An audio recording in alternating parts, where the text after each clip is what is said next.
राज्यात होणाऱ्या विधान परिषदेच्या निवडणुकीसाठी अर्ज भरण्याचा आज शेवटचा दिवस। 5 जागांवर होणाऱ्या निवडणुकीसाठी भाजपने काल आपल्या 3 उमेदवारांची घोषणा केली आहे।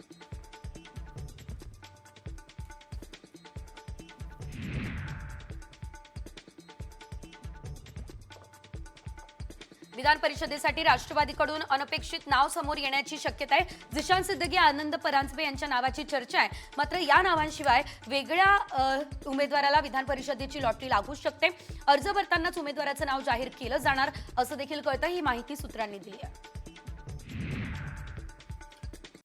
कॉमस्कोर नुसार आता isakal.com आहे देशातील नंबर 1 ची मराठी न्यूज वेबसाईट। प्रत्येक अपडेटसाठी isakal.com ला नक्की भेट द्या। उपमुख्यमंत्री एकनाथ शिंदे यांच्या 2 योजना गुंडाळण्यात आलेल्या आहे। मुख्यमंत्री वयोश्री योजना आणि मुख्यमंत्री तीर्थदर्शन योजना बंद करण्यात येणार असल्याचं कळतंय।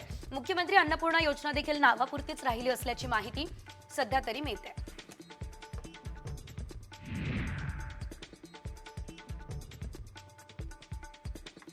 धाराशिवच्या भूम तालुक्यातील वाल्हामध्ये आता तानाजी सावंतांच्या कार्यकर्त्यांनी एका तरुणाला अमानुष मारहाण केल्याचा आरोप केला जातोय। तानाजी सावंतांच्या 14 ते 15 कार्यकर्त्यांनी मारहाण केल्याचा आरोप रत्नदीप चव्हाण या व्यक्तीने केलाय।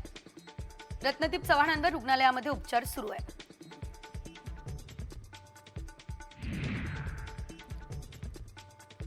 गुढीपाडव्याच्या दिवशी 30 मार्चला पंतप्रधान मोदी नागपूर दौऱ्यावर आहे आणि या दौऱ्यामध्ये मोदी रेशीमबाग येथील हेडगेवार स्मृती मंदिराला भेट देण्याची शक्यता आहे। असं झालं तर पंतप्रधान नरेंद्र मोदी नागपूरच्या संघस्थानी जाणारे पहिले पंतप्रधान असणार आहेत।